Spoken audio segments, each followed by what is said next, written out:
Excerpts from the novel Carnevale, read by the author, Peter Fortunato.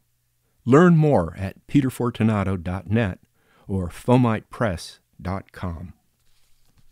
About the novel. The painter, Guido Diamante, is plunged into the mystery surrounding the apparent suicide of his rascal mentor at the Hudson River College. Exciting, heady times ensue as he reviews his own guilty past and traces his life through a labyrinth of adventures from the sexy, psychedelic 1960s to the financial crisis of 2008. Steeped in references to Renaissance art, alchemy, and the tarot, Carnevale is a family saga, a satire of the art market and of faculty life, and the story of Guido's love for his wayward cousin Tina, a psychic like him. From Chapter 1. Snake eyes were hard, but you could win big with a pair of aces, except on your first throw, which didn't make sense to me. The name of the game is craps, but craps means you lose. My father tried teaching me to play, and I liked to throw sidearm, snapping my wrist and from my fist letting the dice fly. It was like Mora, he said, that hand game older than the Romans. You had to trust in lady luck and see in your mind the point you were shooting. Say it out loud. Quattro, cinque, sei.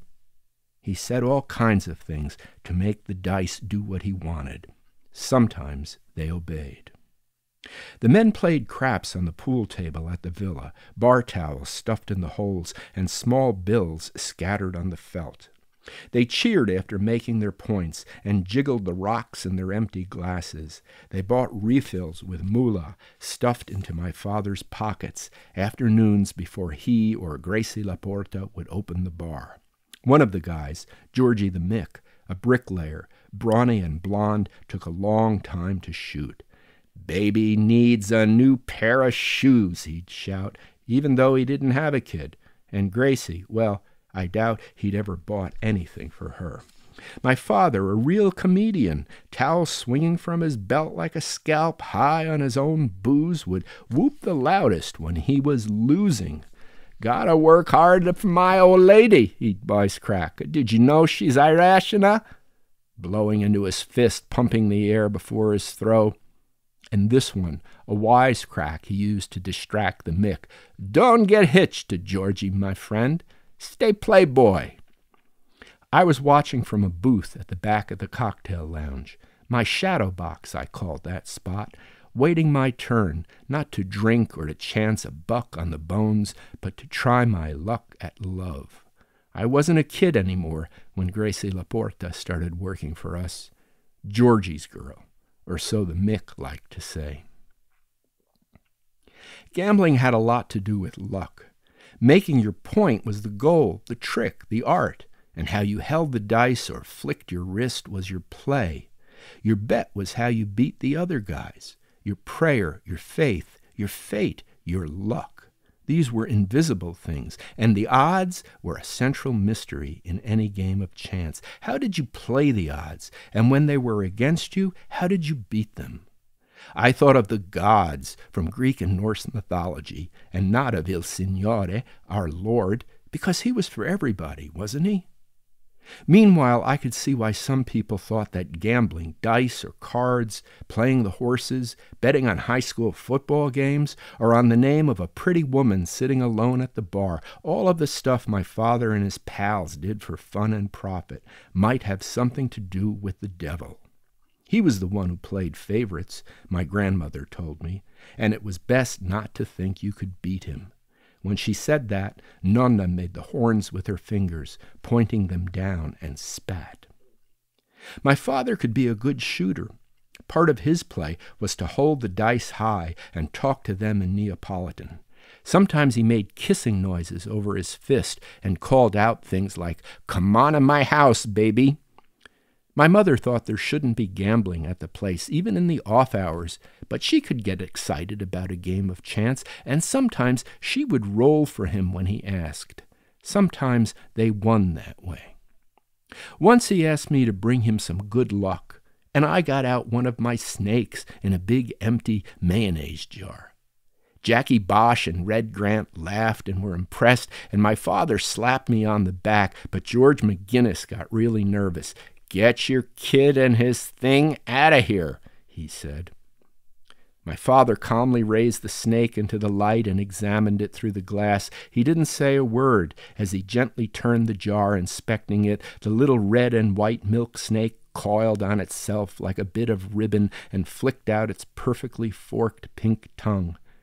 "Thank you, my son," he said quietly to me.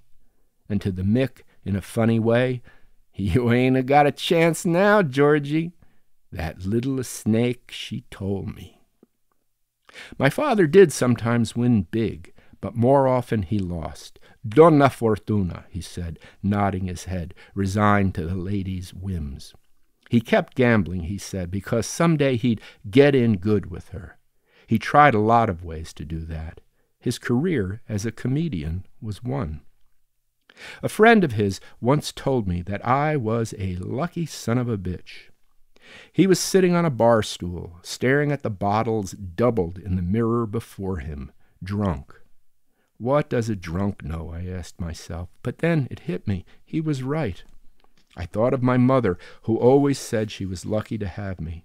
After one of my parents' big fights, when my father claimed that since we were so deeply in debt, our best bet was to torch the place for insurance money, after he pounded an angry fist on the kitchen table and slammed out the back door, I was scared he meant it.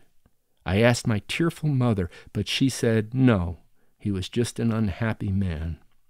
She stroked my hair like she used to when I was little, and the look on her face made me want to cry, too. Some people say that love is the answer to every question, but I'm not so sure how many know about the power of love. Buddhists say that everybody basically wants the same thing, to be happy and to avoid pain. Even your enemies and all the evil people in the world are trying to get their own particular brand of happy.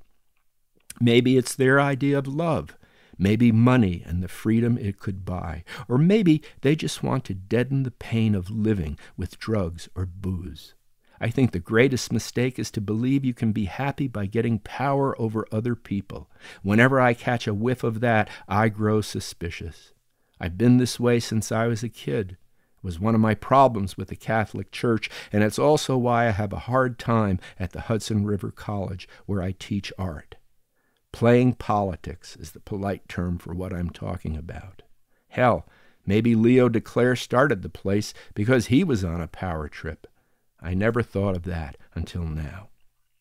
For better or worse, he was my first example of a real-life painter. And he was someone who, like my father, often was unhappy. True, an artist can never be too easily contented with his work, but it's also true that it's during the pursuit of your ideal, that is, when actually making art, that you are likely to be happiest.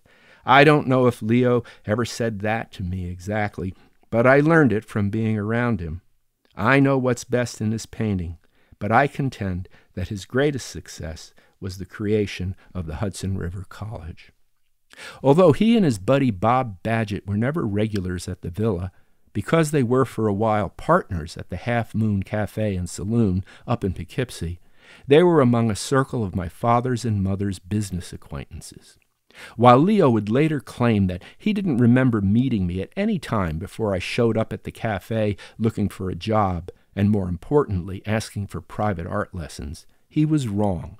I saw him see me at the villa when I was about 11 years old. I didn't yet know he was a fairly famous artist, but I did notice how he was dressed. Paint-splattered, white, baggy pants, white tennis shoes streaked with drips of color, no socks, white T-shirt taut over his bulging belly. Very unusual for the Villa Giustavera. His eyes were on me while I was cutting grass one day outside the recreation room on the south lawn. I was in my bathing suit and sneakers, sweat pouring out of every pore on an August afternoon, walking behind the Gravely mower, big as an ox. He watched me wheel it around and come back down a long row as precisely as I could make the cut. I was performing, and he was watching, and I liked the attention. Leo wasn't one to dice and drink with my dad and his pals. Bob might have. I don't know. It's easy for me to attribute any character flaw I can think of to Bob Badgett. And then, because I've worked so long on this, I have to let it go. Live and let live. That's what Bob and I have tacitly agreed, a necessity for us since Leo's death. It's not that we're friends today or that we ever really were friends, but Bob Badgett is unavoidable when it comes to talking about Leo DeClaire. It was the betting about Gracie, the barmaid, that got my mother so mad. The men had been drinking all afternoon, playing cards. My father was unshaven in his kitchen clothes, rowdy as the rest. My mother hated him when he was like that, looking like a dishwasher, she said. When he was in that condition, she never knew what to expect. He could be vile, or he might cower before her like an overgrown child, ashamed of himself and apologetic. "Go and change yourself," she'd say. Then he would return, looking like a first-class barista, having shed his greasy apron and found his self-respect, having donned an outfit from his days on the cruise ships of the Italian line. Gracie came in at about 4:30 to open. Her black hair was teased a bit and sprayed into place, arranged specially in a new style, so that a carefully groomed tress hung along each powdered cheek and framed her heart-shaped face. A hoop of gold glittered in each earlobe. Her lips were red, her luminous eyes rayed with black mascara. To say she was dolled up doesn't do her justice. For the Italian-American ways of young women looking for marriage in the 1960s, the ways of a certain class of dark-haired, hard-working, practical, and seductive beauty bred in Astoria or Bensonhurst or Greenwich Village, una bella donna, well-versed in the conventions of romance, the ways of a young woman such as Gracie Laporta can seem to ignorant people cheap if you say the girl is dolled up. Gracie was beautiful. She wore a black waitress uniform piped in white that clung to her curves in the neon half-light behind the bar. The hemline had been shortened to show off her long legs in their black stockings. I was certain she was wearing a garter belt, and indeed, when she bent over and the satiny material of her skirt grew taut around her hips, I could see its snaky lines under her skirt. Brand new black and white heeled pumps completed the outfit. That day I was practically frightened of her beauty that lit up the place like a bolt from beyond, like the legendary ball of lightning that flashed through the Villa Giustavera once upon a time. I had always had a way of warming up to the waitresses and barmaids, chambermaids, and salad girls who worked for us, and although she was a fairly recent arrival, Gracie and I were becoming pals. When I was small, the girls, as my mother always referred to them, could see how often I'd be left alone in the busy evening hours, and it was common for them to keep an eye on me. But I wasn't a little kid in Gracie's time, and I knew a belladonna when I saw one. I'd been daydreaming at my post in the cocktail lounge, doodling aimlessly on the pages of my sketchbook, just hanging around in the shadow box while the men played their game. But now, since I couldn't not look at her, I started to draw in earnest. My pencil point, as if it had a mind of its own, followed her every silken movement. Gracie had a head on her shoulders. Everybody said so, and she could be all business, which was why my mother liked her so much. That day, Gracie must have known that George was there, must have seen his car out front when she arrived. They were going together, and since it was obvious to me, as it was to my mother, that Gracie had a brain, I couldn't believe that she'd fallen for George McGinnis, no matter how much he looked like Paul Newman, as my father liked to say. Without seeming to notice him or anybody else in particular, in her sexy heels, she'd crossed through the restaurant's main foyer and tapped over to the bar room behind the table where they were playing rummy. I watched her change into a pair of flats, loved seeing the bend of each leg and the way her skirt rode up to her stockings' garter snaps. Then she wrapped a neat white apron tight about her hips. I felt like a thief, filling my eyes from where I sat in the shadows. Now she flipped on the lights, dimmed them a little, and plugged a quarter into the jukebox. Moon River came on, the instrumental version. Suddenly, one of the men's voices climbed above the rest and with fake politeness said he wondered what color bra Gracie was wearing. Rude laughter broke out.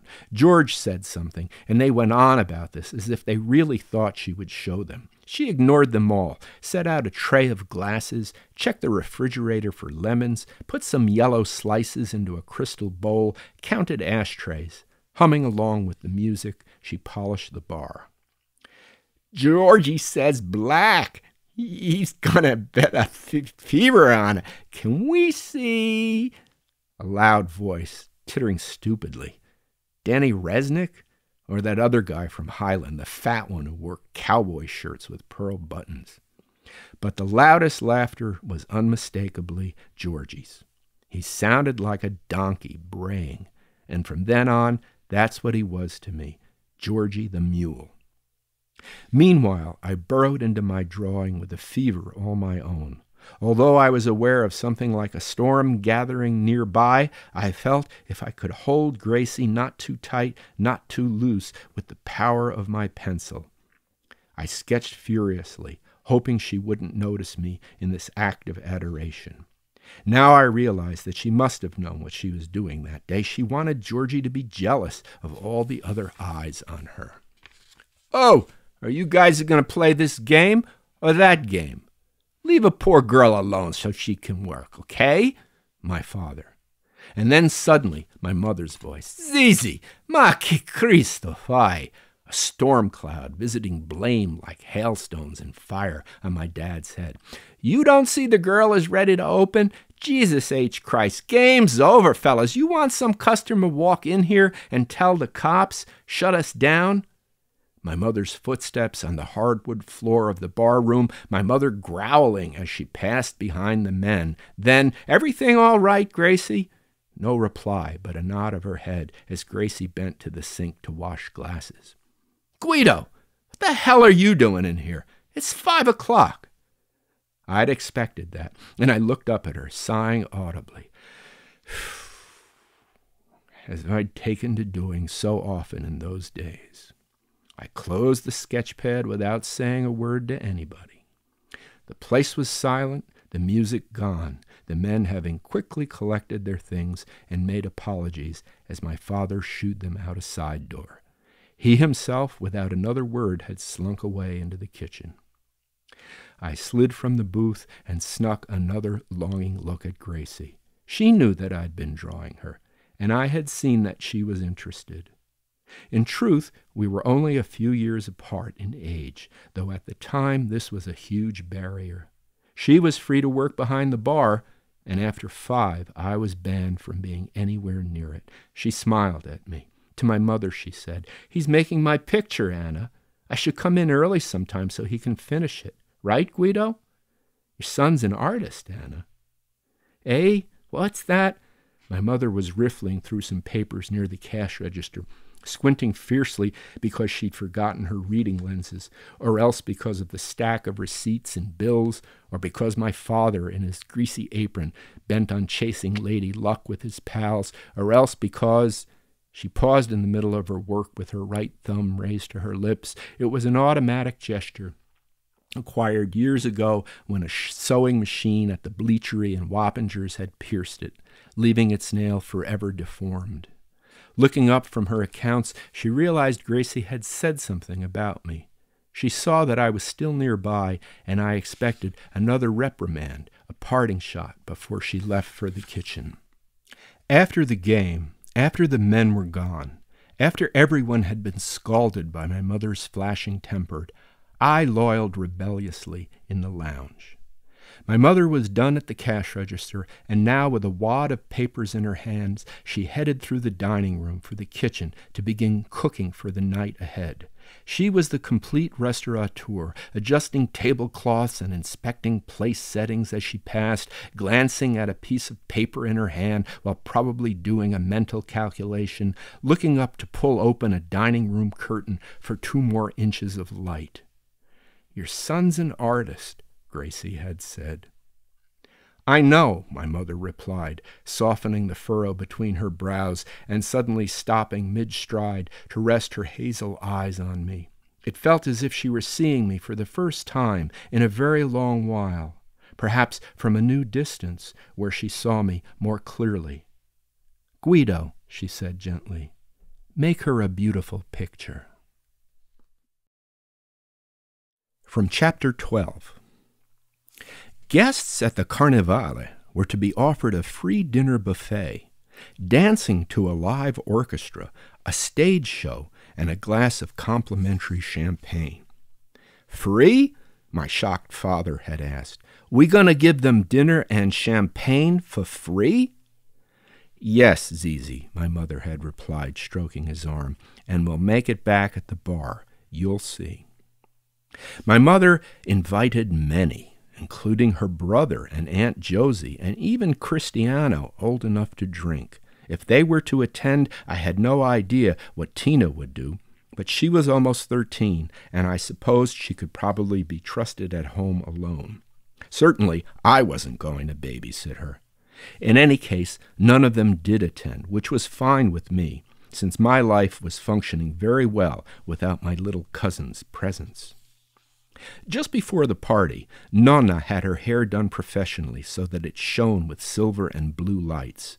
I was somewhat surprised to learn that she'd invited Signor Caballo, and I was glad of it, for we hadn't seen him since the sober day of Nonno's funeral.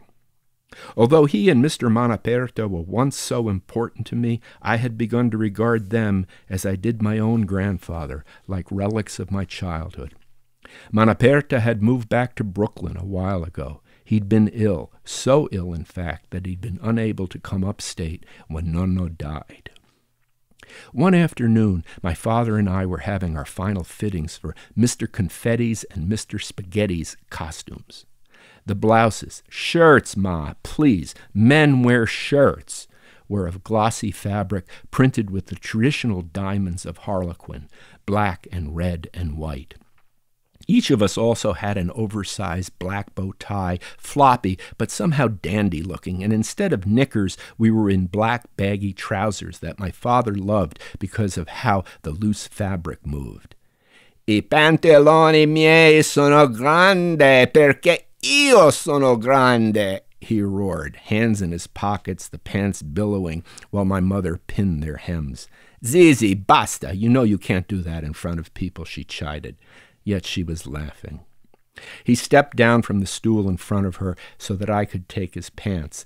My pants are big because I'm big, he roared once more in Italian. My mother and I covered our ears. Then she had me up on the stool to measure my trousers.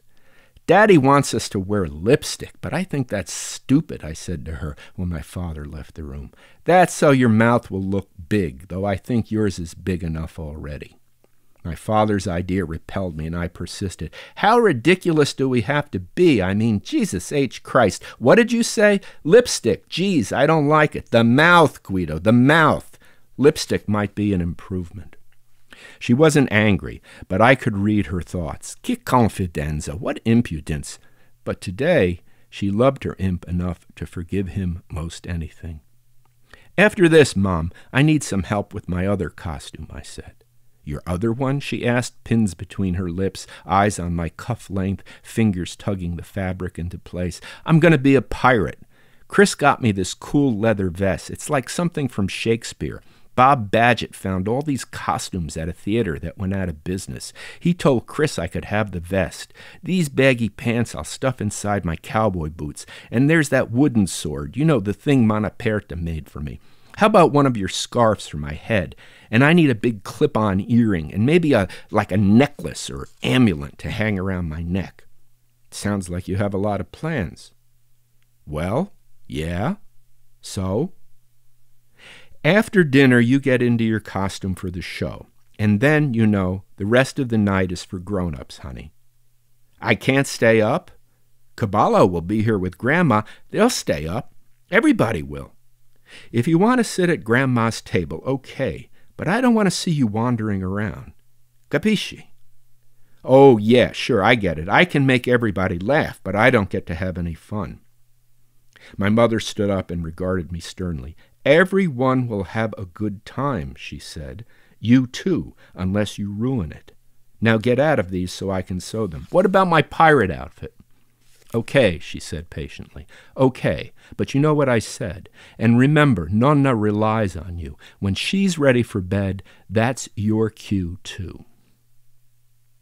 It had begun to rain that morning, sometimes mixing with sleet, but by Saturday afternoon the weather had let up a little bit. Anyway, it couldn't deter the final preparations.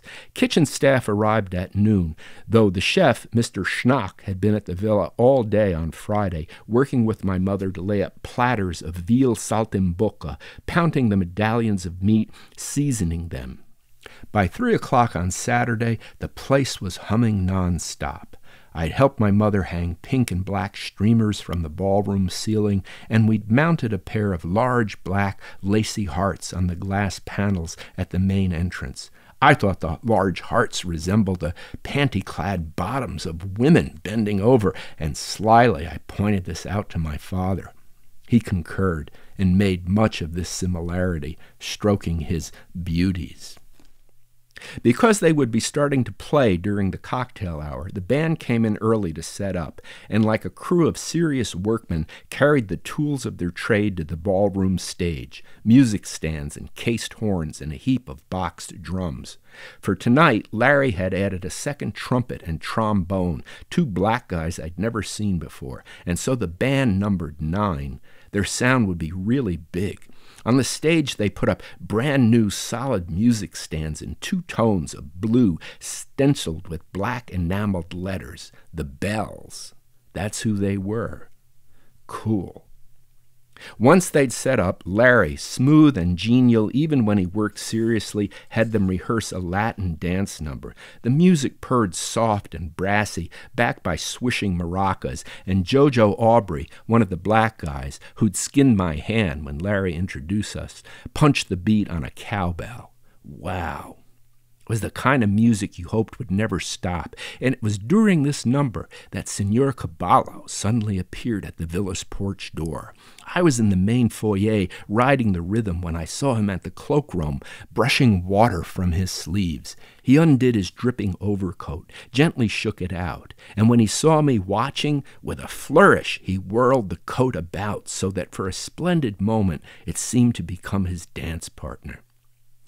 "I have returned to the Villa Giustavera, where life is always good, and it seems that things change only for the better. My ears tell me there's an orchestra in the house, but do my eyes deceive me? Can this tall young man be Guido Diamante?" "Benvenuto, Signor Caballo," I said, smiling broadly as I went out to greet him. He was now completely white of hair and beard, but he had remained slim, and not in the cadaverous way that some slender people become with age. Actually, despite his hair, I thought he looked young as ever. "How you have grown, my friend," he said affectionately, "and how much you resemble your uncle, Guido." Caballo draped his coat on a cloakroom hanger, and then he stepped forward to take my hand. I shook his damp palm firmly, looking him square in the eyes. My great-uncle Guido had died in Milano after the war, so Caballo must have known him. And known my grandmother, of course, at a time before she'd ever met Nonno. Then my mother was there, welcoming the signore with a kiss on each cheek, and I was sent off to summon Nonna. In the office where she'd been awaiting her friend, she clapped her hands and immediately rose from her chair. On her cane, she came rather quickly out to the foyer. I saw her gray eyes sparkle at the sight of Caballo, and heard a sob when he embraced her.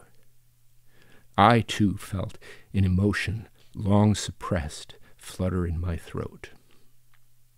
When Caballo hoisted his suitcase, my mother motioned for me to take it, and I did gladly, proud to show off my muscles, suddenly eager to be near my old friend as much as possible. "Room 21, my mother said. 21. Ah, that room has memories. Lead the way, Signor Guido." Once we were in the bedroom, I said excitedly to him, "You know this is a masquerade party. You brought a costume, right?" Of course I wondered how he would dress. Caballo stood at the window with his back toward me. "The vineyard has not been pruned," he observed. And then turning, "Now that Don Antonio, bless his soul, is gone, and your grandmother. But say, Guido, do you still draw and write a story for the pictures?" "In my sketchbooks, yes, like always." "Like always," he repeated, fixing his eyes on me. "You know that Leonardo wrote a strange hand, and his notebooks are legible to others only when read in a looking-glass. But have you viewed his drawings and paintings by these means? Well, then, you will discover some fascinating aspects. The master claimed that with a mirror he could better discern any flaws in his work. Perhaps other aspects are revealed as well. You still have the edition of Vasari I gave you?" "Sicuro. I tried to make copies of some works by Botticelli. They're terrible, but my art teacher told me to try." "Good," he said. "You show me later. Now, what is our schedule for tonight?" He glanced at his wristwatch. I had promised to work in the kitchen on the salad crew, and I realized I was late. To Caballo I said, "There's a program. It's printed with times and everything. I'll get one for you." "Thank you," he said, stroking his beard pensively. I noticed the signet of the emerald ring he was wearing, a winged lion. "I almost forgot to tell you, my father and I are doing a skit together." "Ah, you will play the clown tonight," he said, looking me over yet again. "Very well, but I see something else. A pirate, correct?" From Chapter 13. This part I remember quite clearly from that overfilled, endless night. In the first-floor men's room, leaning over the toilet with one arm against the back wall, I took steady aim and through me drained Nonno's 58. That is, my water that was his wine. After I zipped my trousers, I rested my forehead against the cool tile, eyes half closed like a somnambulist. There are portions of this night that I will never forget, other parts that I have only in fragmentary form, others altogether absent from my memory, leaving only blank spaces. And then also there are those moments I have conjectured, and with the help of Nonno's tarocchini, have reconstituted over the years. I do know this, that when I regained my sense of balance and turned to the bathroom sink and its mirror, the one I met there greeted me unequivocally with this: "You're drunk, matey." "Drunk I am and drunk I'll be," was my reply. But while I admired myself washing my fingers under the faucet, my stomach suddenly churned violently, and just in time I turned to the toilet, crouched with hands on knees, and puked. I thought at first I had vomited blood. So red were my stomach's contents, with hardly a solid morsel to be seen. It looked as if I had emptied my 3 glasses of wine into the toilet, or was it 4? Gushing a long stream whose acid burned my throat, whose fumes seared my nostrils. The torrent echoed in the porcelain commode, and from afar a small voice within me remarked that this must be the greatest upchucking ever to have occurred in this place, nay, in the whole history of the world. Then I slumped against the near wall.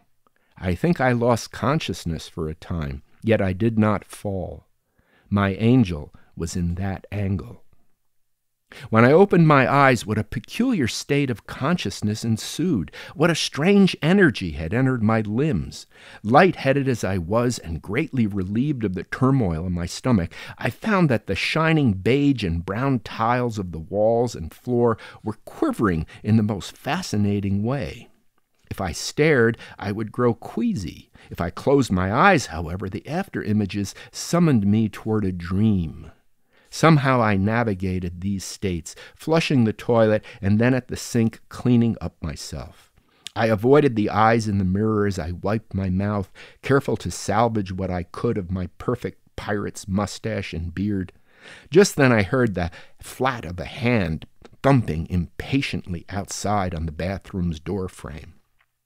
When I glanced once more at my face, I saw that the shadows about my lips and chin had been transformed into a more rakish stubble than I had originally drawn.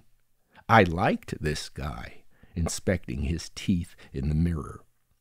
Outside the men's room, crowded in a narrow hallway, a line had formed. A very white and pink-faced gentleman in a green military uniform, General Eisenhower, gave me a mock salute, and behind him, wrapped in aluminum foil, I spotted a visitor from another planet, the male of the species, which the sign of Mars upon his breast proclaimed.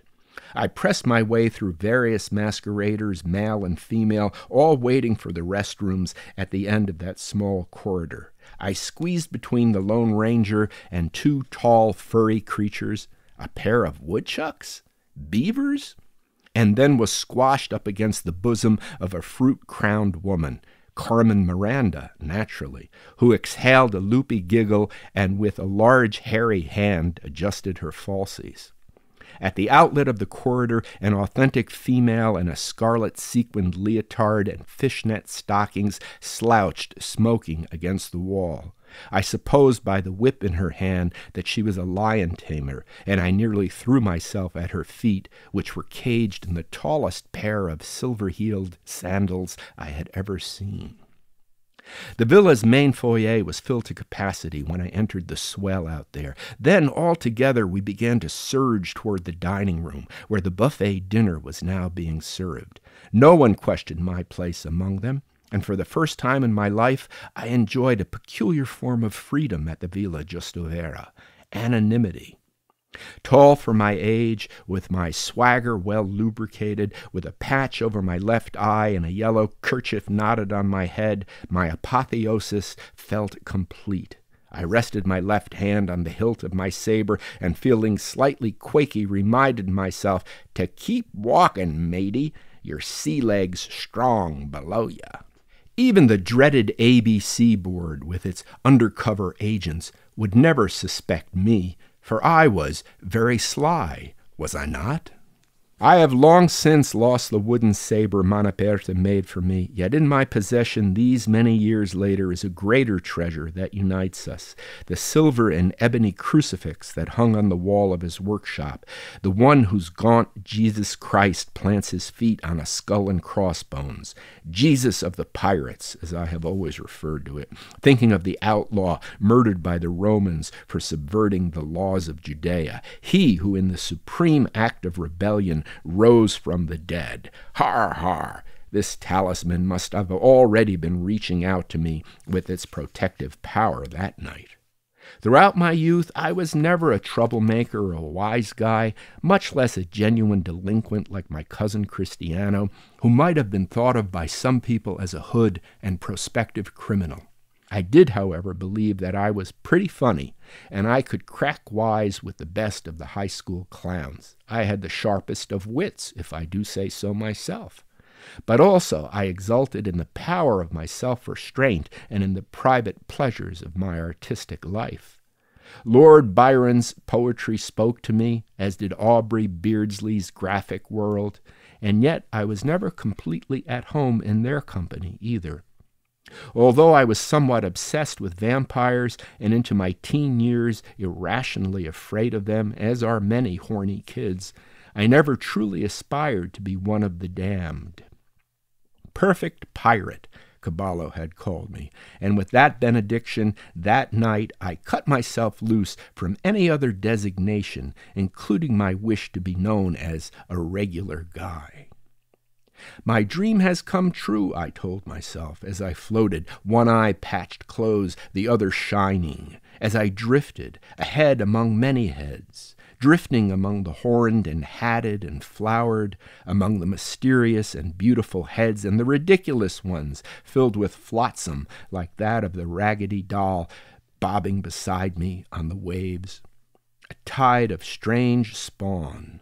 Up we surged toward the feast my mother had spread upon the waters. From Chapter 14. My father, the loopy life of the party in harlequin togs and pointy hat, is, amidst his whoops and wisecracks, behind the bar, calling out loudly for Gracie Laporta to come to his aid. Then he sees me at the entryway to the bar and shouts over the heads of the crowd, "Okay, kid?" He never calls me kid unless he's very busy. He motions me to come closer among the customers. That is, of course, terribly irregular, but then this is Carnevale. Seen a Gracie around? Seen a Georgie? That guy, he gets so mad. Do me a favor, Spaghetti. You go find her, yeah? Tell her I need some help in here. He laughs and pats me affectionately on the cheek. Ah, Guido mio. His hands are busy with bottles and glasses and bunches of bills. I stand there dumbfounded, aware that I am not to be punished for having slept through our floor show, but rather feeling as if I've somehow been promoted. More seriously, he says, Fa presto. See if George's car is in the parking lot. See if they haven't a cigarette. Tell her I need some help in here, okay? I'm greatly relieved to be let off the hook, and now the best I can do by my father is to immediately carry out the mission I've been assigned. I have wits enough to notice that the night's rain has become sleet, and I remember Caballo's overcoat in the cloakroom. Judy is not at her post, and so I fumble among the wraps hanging on the long rack, sniffing out Caballo's coat with its telltale scent of cologne. Putting on the overcoat, I feel its woolen warmth. Outside, the patio is slick with a thin layer of ice, and so I must be cautious. The effects of the alcohol continue to tingle through me, but after my unusual interlude with Eva Lynn, my nap, as I am choosing to call it, I feel somewhat reinvigorated. Now I think longingly about Gracie Laporta, and my old anger at George McGinnis begins to pump through my bloodstream. I feel ready to fight him if George is so much as raising his voice against Gracie. I swear to Jesus of the Pirates that I will kill him if he has a hand on her. Sliding from car to car in the parking lot, I search for George's black GTO. At last I find it and grab the tailpiece, cold as a shark fin, to steady myself. The engine is idling, and the sound gives me cover as I catch my breath and slip to the driver's side window. It's fogged, but looking in through the clouded glass, I can see plenty. Gracie is bare to her waist, the bodice of her silvery costume folded down like the petals of a great flower. I can't see her breasts completely because she's pressed tightly against George. I watch from behind George's white sailor-suited back, relieved that the Mick can't see me. But now I'm shivering with the sleet falling on my bare head and cold water dripping inside the back of my collar. Although I yearn for a look at Gracie's bare breasts, I'm revolted by the sight of the mule's fingers squeezing her nude shoulders, and my lust suddenly contracts, far away from the scene. Unsure whether or not I am about to become a hero, I study the situation for a long moment. Now Georgie has his hands at her neck, but she's smiling. Now he's pressing his mouth against hers. It's his pathetic way, slobbering. Now his tongue is in her mouth. She's French kissing back. Now his mouth is on the breast he's squeezing, her pearly flesh, his lips on the nipple. Now George lowers his face, a breast in each hand. Hungrily he slides his tongue around the aureoles, first one then the other. Gracie throws her head back, pleasure on her face. But then, surprisingly, I see that her thoughts are flitting elsewhere. She squirms and squints at the wristwatch on an arm she raises overhead. And now she has spotted me. Well, she sees somebody, and it prompts her to avert her bosom quickly. Then her gaze returns, for she has indeed recognized who is standing outside the car in the freezing rain. Here is the look that was foretold when Gracie was my silent model, the look I can never forget. It is a look of compassion, but not of comprehension, and a look of expectation also. It is an expression startled, but unashamed, and her self-possession affects me greatly. This is the first time a woman has looked at me as if I were a man, looking not for a valentine of paper and crayon, but instead perceiving in my heart the nearest thing to love of which I am at this time capable. Whether or not she could have intended any of this, the effect on me will be indelible. Then the universe shifted. In the next moment, all of time and space took up a new abode. Gracie was mouthing some words to me. I silently repeated them. Not on the window? I stepped back, afraid suddenly, but then I reconsidered and thought I had gotten what she meant. Knock on the window. I made a gesture with my knuckles as if to rap the glass, and she seemed to me to be nodding. Yes, her eyes widening, like she was smiling. But then a sudden displeasure flashed across her face. No, Georgie, that's enough. I got to go in and help Zizi. I promised, she said loudly. I was startled into action, and stepping back from the car, I simultaneously extended my arm its whole length to bang on the driver's side window. Graziella, I shouted in a voice I thought was like my father's. Graziella, oh, my father needs you at the bar. You okay, or what? Jesus H. Christ, Georgie exploded. Who the fuck is out there? I could see that he was pulling up his pants, and I had a split second when I could have run, but I didn't. Gracie, I said, emboldened. Everything okay? Gracie began to say my name, but George snarled. You shut up. Then, rolling down the window, he turned his anger directly on me. Kid, get your ass out of here now, or it's grass. Capiche?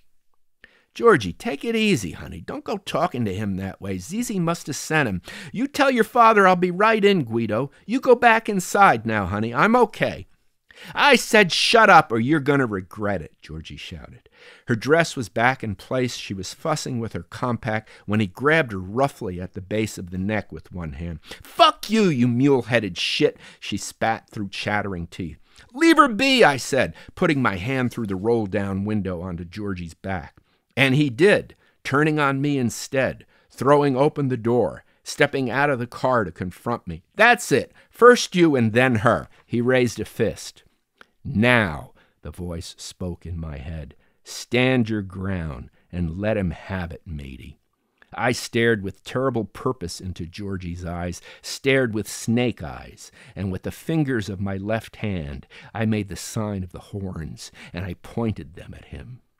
I curse you, and my curse will be a great sorrow to you, George McGinnis, for no one will love you, and all women will scorn you until you have humbled yourself at Graziella's feet. And then he knocked me down. If I have forgotten certain portions of this night that I would remember, then also there are other portions I would as soon erase, but cannot. One part is this, the part that has me falling on my face, thudding to the ground, shocked not so much by the force with which George McGinnis hurled me aside, but also by my body's instinctive contraction when I met the earth, my fetal recoil, my helplessness. I see now, however, that this pathetic posture might have prevented George from doing me further damage. Gracie opened her door and came around the car to me, but I was on my feet by then. Looking me over, she said, You slipped and fell, Guido, that's all. You're okay, she said nervously. Now get back inside. You tell your father I wasn't feeling well, and Georgie had to take me home. Tell him I'm sorry, I can't help him. She cast a look back over her shoulder as she got into the GTO. Georgie was at the wheel, a cigarette in his mouth, grumbling. I had already been humbled earlier that night when I'd blacked out and a Vassar college girl had been assigned to babysit me. And now this. It might have broken my pride completely, but I didn't let it. Of course I knew that Gracie was not going to be my woman. I had no illusion of wresting her away from Georgie. But also I knew with what force I had cursed the mule. I exulted in that, and I knew that it was not the power of my hatred that I had focused on him, but rather the terrible force of justice. And this thought was my consolation after Graziella got back into the car and they roared away. The Carnevale had taken another decisive turn, and I wondered if Gracie would be safe. And I believed she would be. I'd seen the lion, after all, the sign of her courage and strength. Then I remembered why my father had sent me out into the storm. If I told him what had happened, I didn't know what he would think, and so I made a decision then and there to concoct my own version of events. It had stopped raining, and although I was cold and soaked through to my skin, I felt surprisingly intact. My blood was up, and I could feel it pulsing hot in my ears. I took a few deep breaths. I could feel my curse at work, like a falconer who knows the bird that he released has sunk its talons in its prey. From chapter 26. Leo de Clare was not a master. Although he did have vision, he lacked the self-discipline that greatness requires. As a teacher, however, he applied his broad knowledge of art and literature and augmented that with keen powers of observation.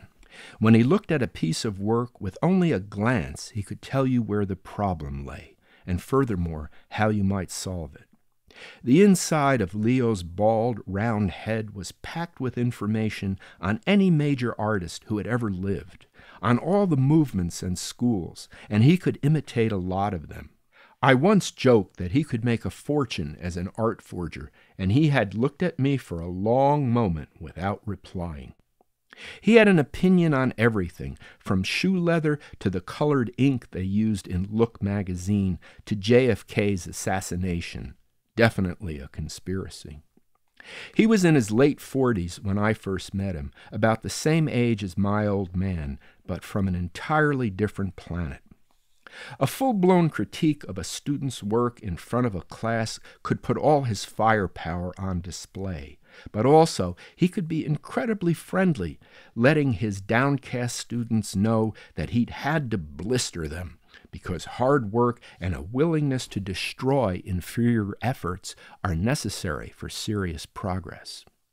Afterwards, they would still feel somewhat singed around the ears, but grateful to have garnered so much of his attention. When I worked for him at Vassar, on more than one occasion, I witnessed the blistering of an entire roomful of young women. In one figure painting class, with my body sprawled on a chair and draped at the loins, he kept comparing me to the Velázquez portrait of the crucified Christ. Whether he was complimenting me or Velázquez in front of 20 Vassar women, I felt flattered, and yet I managed to remain intensely motionless. It was my first awareness of how modeling can put you at the center of the world while also removing you from it. During the break, I followed him around the room, and what a searing show he put on as he assessed his students' canvases. Some of those girls were teeny weenies, he alleged, whose brains were probably filled with thorn flowers. And had they ever actually looked at the Velázquez portrait and thought about the suffering of Jesus as he died on the cross? Why didn't they stick to their coloring books if they weren't going to do real work? If Leo hadn't been sober, which he wasn't always for his studio classes, we might have had some real tears. From Leo, I mean. The girls were shocked and wordless, most of them thinking his performance must be a joke, which is how he got away with scenes like that. Most of his paintings weren't great, but they were good enough. Too often he fell back on his talent for imitation. Too rarely he allowed himself to love his own work as much as he did that of his masters.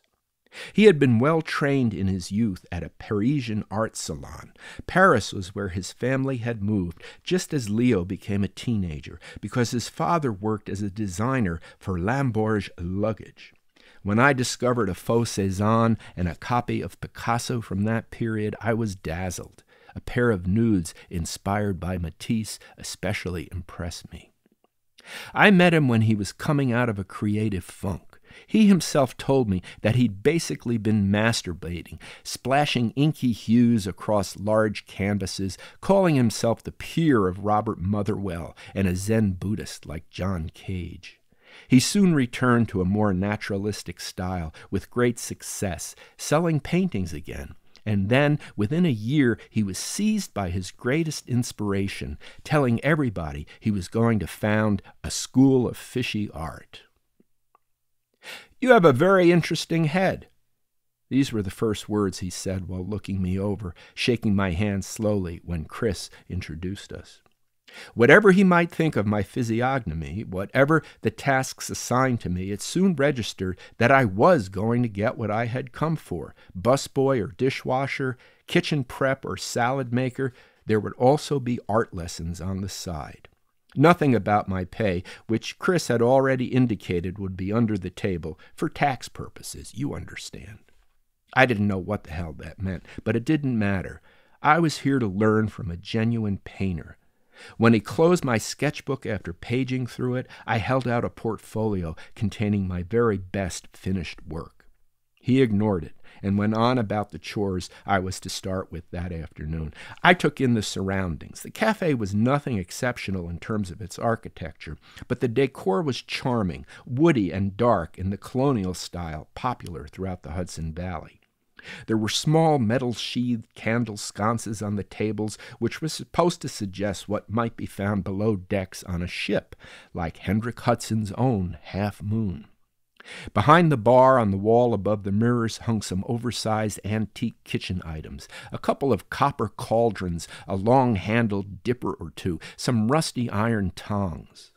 Over the door connecting the kitchen was a sign for the galley. And of course, the walls featured several large paintings by Leo, different than what I had seen previously. Happy young people in hippie garb sitting at the cafe's very tables. "Can you listen with your eyes wide open like that?" Leo asked suddenly. It was a tone of voice that would become familiar. He cocked his round, balding head and raised his eyebrows, more amused than angry. Leo was not tall, and in fact he was considerably shorter than I. His trunk was solid oak, however, and because of the spinal scoliosis, he bulged forward and seemed always to be advancing on you. I wasn't intimidated by him, not at that first meeting, or ever after. "I get it," I replied confidently. "Glassware, flatware, wear a white shirt. My white sneakers are okay." He smiled. When Leo was being chummy, he showed you he had a broken tooth behind his lower lip, an incongruous baby of a tooth, although he didn't show it to anybody very often. "I meant what I said about your looks. Your ancestors posed for a lot of great pictures. Too bad that doesn't automatically make you a painter." "It makes me Italian," I said. "You should look at my drawings." I might be getting in over my interesting head, but I continued. "I've got my best stuff right here," I said, indicating the portfolio in my hands. "I'll look later. If you're ready to work, I can use you right away in an apron at a sink. Listen, Chris," he said, turning to my cousin, "if you're going over to Bob's, I've got something you can deliver for me." "Bob's in the city. I don't know if Connie's there today." "Well, who's minding the store?" "Gwendolyn," Chris said, "our office manager." "She's okay," Leo said, and he raised his eyebrows to give Chris a look I couldn't read. He turned back to me and said, almost as an afterthought, that I should meet him in his studio upstairs at 5 o'clock. With the middle finger of his left hand, he pushed his black-rimmed glasses up to the bridge of his nose. It was a gesture reminiscent of Mr. Manaperta, and a pang of nostalgia nicked me. I could smell Manaperta's shop, could hear his chisel working. And then Signor Caballo came to mind, and then the day of my grandmother's funeral, when he had offered a white rose at the grave. I was suddenly less sure of myself than I had pretended, and amid my confused sentiments, I wondered if I might better turn around and head back to Kinderkill. Then I remembered that a block away, so near that the distance could be measured in feet, at that very moment on a rainy Wednesday afternoon, Gwendolyn Glass was at Badgett's Bazaar. "To make nice with the customers," Leo was speaking to me again. "No need to get fancy. Nous ne sommes pas à Paris. On the other hand, when you're out front, mind your manners." "Cool," I said, hearing my voice quaver, letting my glance stray from his. Yeah, cool. Just show me you can do the job, Daddy-O." I was going to have to take a lot of guff from Leo. Everybody did. But I had already decided I was going to get a lot in return. I held out my portfolio yet again. "Do you want to take this with you?" He reached out to flip it open. He studied the first thing he saw, a copy of Botticelli's Mars and Venus that I had done in colored pencils. It was the best of several attempts. "You're ambitious," he said, "a good draftsman. But you haven't caught the spirit Botticelli saw in his models, those two kids he cast as God and Goddess." He took everything from my arms. "We'll talk about this later. Gabby will get you started, okay?" "Yeah," I said. It was all I could say, but I felt that I had been vindicated. Leo had taken my work seriously, and furthermore, Chris had been my witness. To my cousin, Leo said, "Let me give you that thing for Bob.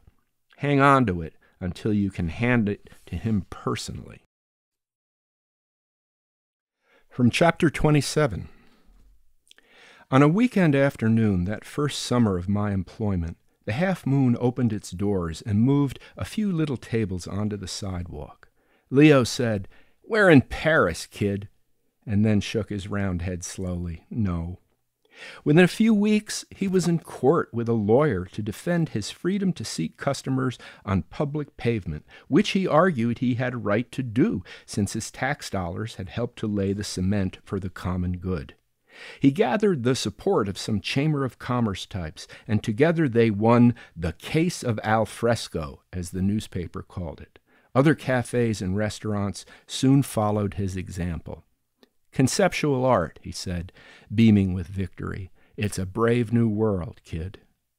It was with this sort of enthusiasm and pure doggedness that he sold his patrons on his vision of the Hudson River College. A certain type of person could find Leo's edges very pleasant to touch, and touch such persons he did for large sums. He was no beggar, no parasite or swindler, but playing off the beat like a drummer attacking his kit with rim shots and splashes of brass, he could be the life of a party when he needed to be. Those friends also helped him sell his paintings and grooved with him on long weekends around Long Island. The captain was definitely an acquired taste. Perhaps he could be compared to arak, so sweet that it burns your throat, or to the pleasure of puffing an Indian beedi, its tobacco harsh but heady as grass if you held the smoke in your lungs and believed it would stone you. That summer, everybody wanted some of Leo's high. Everybody wanted to hang out with him drinking and smoking under imported Cinzano umbrellas, al fresco. You would never compare Leo's particular flavor to junk, and he himself never used any hard stuff. He hated the thought of it being dealt at his cafe, although it could be found out back in the alley that belonged to everybody. I remember a certain hulking creep who came around now and then to whisper into the captain's ear. Leo told me with disgust that he was a cop on the take, Bobby's security blanket. I thought he must be joking. I had studied mugs like him at the villa, but always kept my distance because my father warned me that those big boys were connected. But a corrupt cop? I thought they only existed in movies. Pot wasn't like junk. It was practically harmless, right? It arrived in shipments from the city, though not nearly in such quantities as the fresh roasted coffee beans we ground for the house espresso and sold over the counter in paper sacks. Still, lids of Mary Jane were relatively easy to acquire if you were cool like Larry and his boys. You got a pass from Leo and then went around the corner to Badgett's Bazaar. Sometimes they would give away joints. Bob referred to free sticks of grass as appetizers. One night that summer, after hours at the Half Moon, Badgett invited me to a party at his house in New Paltz, but it was already 11 and I had to get home. Later I heard that everybody had taken acid and danced nude until dawn. "Boo," my cousin said. He passed me a reefer he'd lifted from his pack of Viceroys. We were standing outside the back door of the bazaar. It was supposed to be a surprise, my cousin springing the joint on me, like he might shoot the blade of his knife for a kick. Yet I took it from him nonchalantly. Took my first hit like, "What's the big deal?" We'd already flirted, Mary Jane and I. She had teased me many times behind the cafe, her sweet scent breezing by.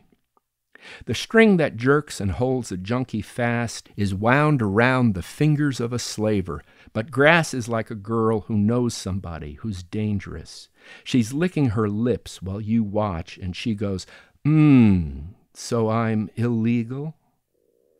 "Yeah, Boo could put you in prison, but she doesn't want you to leave her for the deadly stuff. Times have changed for sure, but smack still sounds painful to me, a sucker punch to the jaw, or possibly a fatal kick to the head. One guy told me H was like a kiss from God, big enough to kill all of his suffering, but I wouldn't know. It's sad that so many try to get happy and kill their pain with heroin. My first time with grass, I didn't believe I was high, and so I concluded that Chris must be goofing on me with some stuff he'd rolled in the kitchen. I hopped out of the doorway behind Badgett's where we'd smoked and continued to hop on both feet toward Leo's studio for my afternoon lesson. It was incredibly fun to move around like this, but at 3 o'clock in the afternoon, people on the street were gawking, and so Cristiano, laughing all the while, hustled after me. I guessed that he was going to pull a sack over my head, that he was going to bag me, and yet I didn't see it anywhere. How clever of him. I'm okay, I went in rhythm with my hopping. Then Chris put an arm around my shoulders and walked me to his car, gently accommodating me into my seat. Then we roared off at what seemed like a phenomenal speed. In a moment, we stopped. The two of us entered a door behind the moon and hiked a mountain of stairs to Leo's studio. Leo was there, and he knew right away I was high.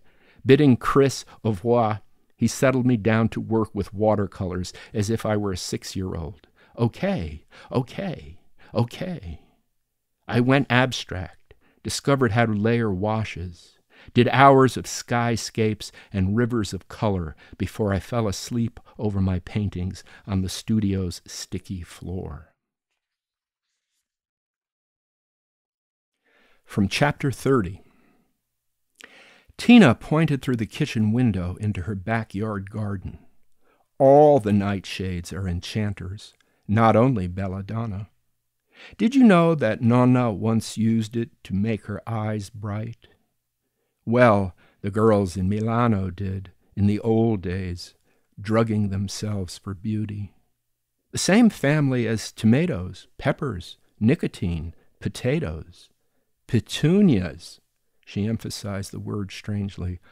All in the family Solanum, sun lovers. They like hot nights, too. She had not been especially surprised to find me at her front door just a few minutes earlier, had greeted me happily, in fact, though without offering her cheek for a kiss. We'd settled in for coffee at the table in her tiny, neat kitchen, and she seemed so reserved, so careful in all her mannerisms, that I couldn't help wondering if she were medicated. Her interest in gardening was nothing new, and I liked seeing the tiny beds in the backyard, the handsome fence of wooden rails and wire boxing it. Indoors, her kitchen's north wall was hung with pale green and purple sprays of lavender whose odor permeated the place. Petunia is a sorceress, you know, powerful in her own way. It seemed to me she was speaking with the tone of voice that our grandmother used when, as she would say, she was considering things, turning them over in her mind until they became malleable and her words would reshape them. It's why Nonna never told a story the same way twice. She had considered and decided that it needed something new. Pinch a tomato's leaves to prune the suckers from the stem, and then sniff your fingers. How she haunts you. That jabbed at me with its sexual innuendo. I tried a bit of humor, made an amusing shape with my open mouth. Oh, Tina didn't seem to notice and continued as if she were reciting from an herbal. Work among them thinking thoughts of love, or be prepared for mischief. Nicotine addiction, or burning pain between your legs because you made an ointment from enchanter's nightshade, hoping it would make you fly. Whether it was her voice with its odd rhythm and inflections, or the perfume of lavender, or the drowse of a late summer afternoon, a dreamy indifference had begun to settle on me. I felt as if my original intention for coming here were pretentious, only another example of my vanity.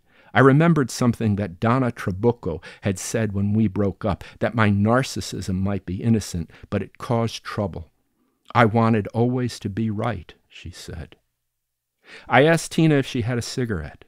She once loved to smoke, and whether or not she still did, I hoped to interrupt the spell she was weaving. I do. she answered mechanically. She must be on meds, I reasoned, but this didn't exactly make me happy. Her monologue, her flat affect were disappointing. That's the only word I could find for it. I missed her flair, even if it scorched people as often as it charmed them. She reached from her chair behind herself into a cabinet drawer and passed me a red and white box of Nat Shermans. I keep them around to stimulate digestion, one of the properties of Nicotiana tabacum. You probably know that. Oh, you were always so smart, Guido. I lit up with the matches she handed me, wondered if she would join me, wanted her to. Smoking together on the sly had once made us feel like adults. Now I thought it might help us to feel like kids again. She reached over and took one of the thin brown cigarettes, fumbling for a moment to roll it up over its mates in the box. I have always loved her hands. I held them when she was a child, and I've watched them change over a lifetime, and they seem to me the epitome of beautiful, feminine hands. I once told her she could work as a hand model. It was after she'd come out of rehab about a decade ago, unemployed and unattached, and she'd looked at me as if I were an idiot. I did that already, she said, and it didn't get me anywhere. On one finger was an oblong topaz set in silver. It had been Nonna's ring, bequeathed to my mother, who had never worn it but kept it in a safe deposit box along with most of her mother's jewelry. She must have given it to Tina, and it made me smile to think of the cake and coffee sorcery my darling cousin had probably used on her. Not that my mother would have given it unwillingly. She was eager in her old age to make peace with her wayward niece, who resembled her own mother in so many ways. I myself had coveted the ring, and I was strangely excited to see it on my cousin's finger. I watched as the smoke from our cigarettes mingled, and I thought that it has always been like this. We can meet where we aren't exactly. Why couldn't we be together easily amid ordinary settings? Or was this what we were doing at the moment, making the best of our situation like ordinary people do?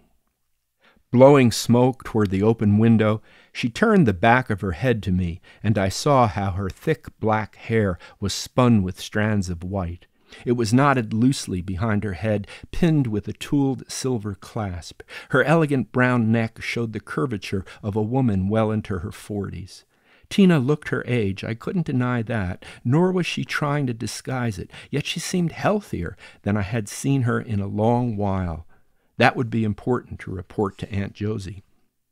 "How's your mother doing?" she asked me, turning suddenly about. A dozen miles away, where she had spent almost her entire life, my mother was almost certainly taking her afternoon siesta at that very moment, resting so that she could rise tomorrow morning at 3 a.m. and bake a day's worth of bread and cake for her customers. Down the road from the villa, Aunt Josie would be done watching soap operas and might be offering a rosary for her dearly departed husband and son. Of course, she also prayed constantly for her lost daughter. "My mother's fine," I said to Tina. "She told me she saw you." "She saw what she wanted," Tina said, and for the first time that day there was a little laughter in her. She reached to tap her cigarette into the saucer of her coffee cup. She looked as pleased with herself as a cat. Her long earrings, silver and topaz, glittered like cat's eyes. I took the saucer from beneath her cup, placed it on the table between us, flicked in some of my own ashes. I let my gaze rove about the apartment, assaying its contents and decor. It was surprisingly neat and bright, apparently renovated recently, and with the cost of living in Beacon nowadays, I wondered how she could afford the place. Within a handsome glass cabinet stood an array of liquor bottles, but that had never been Tina's style. Jealousy crept out from a chamber of my heart. "You were always a voyeur, Guido. Artists always are, but with you it's like predatory or something, the way you want to eat everything with your eyes. But the worst thing is that you feel guilty about it." She blew some smoke into the air above my head, and then her gaze settled on me. There was mirth in it, and I felt some relief in meeting her eyes at last. "Shall I show you what you don't really want to see?" she asked. "Okay," I replied somewhat shakily. "What you see here is somebody who knows herself, someone who doesn't need any kind of fix. What your mother saw was someone who wanted her, and I did that day, honestly, because I wanted something I knew that she would be happy to give me. I don't mind playing the chameleon, if that's what you call it. But I know what's in here." She tapped her breastbone lightly with one beautiful finger, its unvarnished nail clipped to a blunt point. Her face seemed to quiver ever so slightly, as if a tremor or twitch near the left eye were tugging at the features, hinting how soft the flesh was, how easily it might melt. There was something terrible about that unwelcome thought, and the vision of how her skin could drip away or drop off like a garment whose stays have been cut. Then her obsidian eyes were laughing at me. I could hear the song of a cicada outside in the late summer heat. We were children playing hide and seek among the junipers on the villa's lawn near dusk. We believed in magic. "I know this game, Tina. I've earned some bread with it, reading people at Renaissance fairs." I paused for effect, twitched an eyebrow. "There are rules, you know." "You think it's a game?" Her eyes smiled. Her mouth blew cigarette smoke toward the sky. "Like the game when you would sit me on your lap to ride your pony off to fairyland?" "My pony? Hi-yo Silver," she yipped and broke out laughing. A bead of sweat rolled from my armpit inside my shirt along my right flank. The strong cigarette I had been puffing threatened me with nausea, and taking my eyes from Tina, I stubbed it out slowly, solidly in the yellow saucer. I breathed slowly, deeply. "You can tell everybody you found me. You can tell them I'm fine, that I'm getting older just like they are, going gray and drooping a little." She ran her hands over her ample bust. "It's true, but I know how to dress." I blinked. "Ha!" she said. "You always did want to fuck me." No, don't get offended, Guido. Nonna tells me everything, and what I don't get from her... A swarm of imprecations rushed into my throat, but I resisted them and plunged into silence, drawing one breath after another, slowly, deliberately. Then I unfurled my fists. "I came here with a good heart," I reminded myself, flattening my palms against my thighs. "The rules are common sense," I said. "Trite as it sounds, what you do unto others, you do to yourself." "Sure, but what others have done unto you? Like deserves like, don't you think?" "Evil wants love," I countered. "Davvero." She closed her eyes when she said that. Then, with her eyes still closed, she said, "You're so fucking good, Guido." She opened her eyes and lifted the plane of her face into the sunlight, fluttering her dark lashes. "Is this how you paint them, your Magdalens? Saved through their love of Jesus? Or is it your love that saves them? I've seen your paintings. I know how you think about women." "You came to my show? You saw the portrait of Evelyn?" I began, but then stopped. Evelyn Samuels was indeed the model for my one and only Magdalene. She'd been my lover years ago, had been dead for many years, but I retrieved her portrait for my retrospective exhibition. Flustered, I said, "Titian is your man for Magdalenes. He was obsessed. A great artist has to be. But he was a fraud." "Titian? What are you talking about?" I was definitely losing my patience. "Like all of you, he loved best what he could touch," she said. "Women of flesh and blood. His paintings are impostures." I tried to laugh her off. "I don't have any problem with that." "Nope," I said archly, and then affecting the tone of a supercilious professore.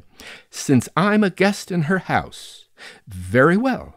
If la signorina Tina Giostovera is suggesting that artists are a company of frauds, and that this band includes the likes of Tiziano da Cadore, well, then let us entertain the possibility for a moment, although we heartily disagree." She snorted at that, unintentionally forcing smoke from her nose and mouth, choking a little and coughing, and recovering that with a laugh as she extinguished her cigarette. I could see that her eyes were tearing. All at once, she was up on her feet, heading for the sink faucet, brushing past me with her long skirt, pulling it aside dramatically. It was of the style she had always favored. "Quella fanciulla selvaggia," my dad once called her. That wild girl. Carmen. "Are you all right?" I asked, watching her sip water from a glass. I cast an eye toward the clock on the kitchen wall. I saw that the hour Davy and I had arranged was passing quickly. "You're the poet in our family, Guido, and that's why you've come to me." "I'm here because your mother gets crazy with missing you." "Jesus Christ, Tina, why don't you visit? Let me tell you, she's in danger of truly losing it. Why don't you let her know where you live? Give her your phone number at least. We're all crazy over you." "I knew you were coming. I saw it in my cards. Si, sicuro, I snapped. It's something we inherited from our grandmother. I paused for a moment, and then in a softer voice I said, we've always understood this about each other, no? You ought to feel more content, Guido. You've got everything you need to be happy. She said it casually, as if tossing the words over her shoulder while she strolled from the kitchen through an archway into the living room. On the back legs of my chair, I pivoted about to follow her, could see her face in a wall mirror where she stood to loosen her hair. With the fingers of both hands, she raked it open to fan on her shoulders. Her blouse was cream-colored, wrinkled behind and dampened with perspiration so that it clung to her skin. It looked as if she were braless, and something about her overall appearance contrasted with the tidy surroundings of her apartment. A lot of men would be attracted to Tina just because she always seemed slightly unkempt. Hasn't it ever seemed strange to you that neither of us got married? She was looking at me, reflected in the mirror as she continued to play with her hair. I know that you're not queer. Hey, it's never too late. I'm sorry. That didn't come out right. She turned around to face me with an expression not quite apologetic. Listen, I said, taking another long breath, taking the conversation away from the rocks that threatened to tear out its bottom. We haven't really spent any time together since your father died. I came here because I wanted you to know that your family loves you. We? Who are you talking about? What? I exclaimed. She was silent, so I continued. Your mother, my mother, me. Who else is there? The dead who watch over us? And I love you too, Guido. You better believe it. She came near and gently touched my breast, honing in on that pain that I have never been able to cure. Then she said, only I'm not so sure the dead don't also prey on us. I saw that other face of hers, the impersonal one. Sweet Jesus, I said, shaking my head from side to side, surrendering the effort to be rational with her. Don't tell me you're still devout, she said ironically. Don't you remember what they used to do to people like us? That was a long time ago. What do you remember? From chapter 47. You felt as if you were approaching from the air, and then you were hovering over the place, and then landing at a rooftop heliport. You heard the chop-chop of the propellers and felt the whirlybird wobbling in, a little too realistically for comfort. But then you were suddenly out and atop a wide turret, being transported along a moving walkway to where a pair of tall wooden doors swung open. Splendid stuff. Castle Froy. Complete access required platinum-level membership, which was very expensive, although free tours of select galleries and registration in the auction halls were available to all visitors. A view of the Platinum Range, as it was called, showed you images of what looked like a casino nestled amid the mountains, if not in Lucerne, then in Monaco or someplace equally Disney-esque. Streaming adverts pitched real-world projects supposedly still in developmental stages and therefore offering tremendous opportunities to investors. If interested, there was a list of numbers you should call immediately. Membership at the lowest levels came with bidding privileges for subcontracts having to do with software and hardware production. Owner was the highest status. Jesse said your credit background had to be checked before you were even allowed to apply for owner. Although he was still at silver, he was seriously thinking about going all the way to platinum. My lack of interest in all this was not a deterrent to Jesse, as he clicked and commented. Luckily, I was well fortified with his excellent Scotch. His own capacity was astounding, and I'd already discovered I couldn't keep up, although I tried. We proceeded to what he called a first-rate tech arcade. It's a commercial pup, he said, a franchise operation. Reading my perplexed expression, he explained, software and hardware in beta stage from other companies, but available on trial to members. All of it very cool. We were presently offered products whose precise functions were beyond both my comprehension and level of interest. I could feel a frown settling about my mouth, could feel the crease between my eyebrows deepening the way it does whenever I spend too much time in front of a computer that's trying to sell me things. I tugged at my beard, thought about a pretty student who liked wearing black thong panties and made sure to have me notice this, but I resolved to press on with Jessie, who was determined to assuage my apprehension. When we rather suddenly leaped from the silver level beyond gold into platinum, I asked him pointedly about hacking. "Never," he replied, placing his right hand over his heart. "We are condoned." A day later, at school, he told me that after I'd left, he had succeeded in rifling the cache. "That sounds criminal," I quipped, glancing at my watch. Whether condoned or not, I had already decided against joining him for another foray to the castle. We were together in the lobby of the campus union, waiting with a throng of students for a sudden heavy downpour to pass. It was the last week of classes of the spring term, an exciting time, and for those about to graduate, fraught with anxiety. The lightning and thunder didn't help. Everyone seemed nervous, as if the storm might burst into the lobby with us. In order to mitigate some of my tension with Jessie, I quipped, "The next thing you'll tell me is that you can get a good deal on bazookas imported from Afghanistan. Don't even joke around like that. Look, I only borrow certain software for research, and then I return it virtually untouched." "Virtually?" I raised my eyebrows. Leaper bobbed on elastic knees like a basketball player setting up a shot. I put a hand on his shoulder. He smiled and launched into a discourse on the uses of portals, wormholes, and squibs. "What's a squib?" I asked. "A type of program designed to explode in the middle." Leaper lowered his voice and said that he was considering becoming an owner at Castle Froy, although he really didn't have time for the responsibilities. Then he was on to the interactive displays of the new galleries to which he'd been admitted. The castle's system of chutes and ladders, originating on these pages, could link a platinum member to the far quadrants of the deep web. It was the first time I'd ever heard the term, and all I could think of were science fiction movie scenes where lovely alien ladies attended ugly alien gangsters. "Mr. Badge must have some first-rate code monkeys writing for him," Jessie said. Lightning has always affected me unpredictably, and rumbling thunder, like the heavy bass lines of funk music, can feel like a challenge to my intestines. I gulped for air while I watched the storm through trembling panes of glass at the front of the Union. The sky flashed and crashed so loudly that all at once the kids looked up from their cell phones. Then, as if catching a collective breath, with one voice they erupted into a cheer while the rain punched down even harder.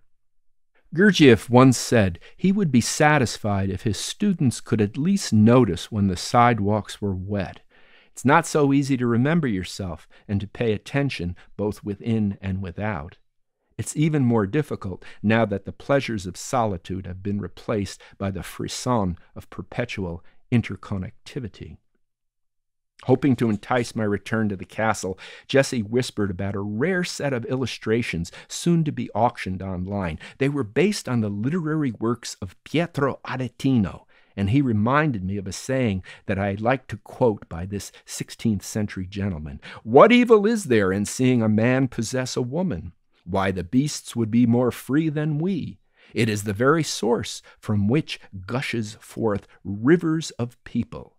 It is that which has made you." Considered by some as the innovator of literary pornography, Aretino was dubbed divine by his illustrious contemporary, the poet Ludovico Ariosto. I had read some of Aretino's verses, but had never seen the entire collection of the works based on them. They are frank depictions of pagan deities in flagrante delicto. To this day, they are referred to simply as I modi, the postures, and they still carry with them a fragrance of the illicit. Giulio Romano made the original drawings and then had them engraved by Marcantonio Raimondi. It is said that these explicit works greatly displeased Pope Clement, and as a result, Raimondi was thrown into prison and Romano had to flee to Mantua. Aretino, a person of considerable influence, secured his friend's release, but then, exulting further in the rebellious spirit that had so incited the Pope, he wrote an entire indecent cycle of sonnets to accompany the resurrected engravings. Unfortunately, many of these were destroyed by the church fathers. Since then, connoisseurs are always on the lookout for the appearance of a print previously unknown. Jesse said that those for sale at Castlefroy were derived from Raimondi's original engravings, and they'd been certified as hand-tinted during the late 19th century. The Aretino sonnets were included as captions in Italian, which was unusual. The suggested minimum opening bid was only 4 figures apiece. At least have a look, he said, and you can translate for me. Tonight, okay? Maybe, I said, glancing at my wristwatch. I already knew that neither the divine Piero, nor the precise Marc Antonio, nor the persistent Jesse could persuade me. I'd felt sick after my previous visits with him to Castlefroy, and then angry at myself for the amount of booze I had consumed, and then ashamed of the reason why. Years and years ago, Dr. Key helped me to recognize that my dread of Bob Badgett was the equivalent of a superstition. Whatever the crimes Mr. Badgett has actually committed, you have also made him into your all-purpose boogeyman, he said. After the moon went down, after I started college, I rarely thought about Bob at all, and Leo never mentioned him to me. Now, here he was again. But what if he's gone straight? I'd known it to happen. The criminal justice system was supposed to help it happen. And despite all the horror stories, good things do sometimes come out of prison. Then, too, there was the painting, Goodly Creatures. It had stopped raining and the sun was struggling to shine from behind a swag of dark clouds. We were all at once pressing out through the doors, but before I could slip away from Jesse, he latched on to me. Guido, he said, holding my forearm as we splashed together through a shallow puddle on the sidewalk, wouldn't you enjoy your inheritance more if it were translated into some of the things that you want? He had already explained to me that I should try thinking about these in purely economic terms, that is, as normal goods. When people acquire enough money, it's normal for them to buy the things they want. You're a good person, he said, squeezing my arm, and you deserve to own beautiful things. I was already late for my class, and I broke away with that excuse. And although the green was soaking wet and terribly muddy, I sloshed directly across it toward Van Wyck Hall. I'll think about it, I called to Jesse. Goodly Creatures. Before I rediscovered it online, I had never seen the painting in its completed form. Had seen it only once, in fact, when Gwen plucked off its cover and we beheld it ripening on an easel tree. Now I was staring at the pixelated version that beamed from Leaper's screen.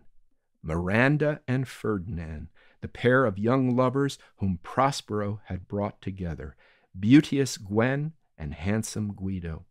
Some commentators on The Tempest believe that Shakespeare means their conjunction to symbolize the hieros gamos, the sacred marriage by which the philosopher's stone is attained, the alchemist having realized how masculine and feminine energies complement each other by the power of one thing, as the Emerald Tablet says.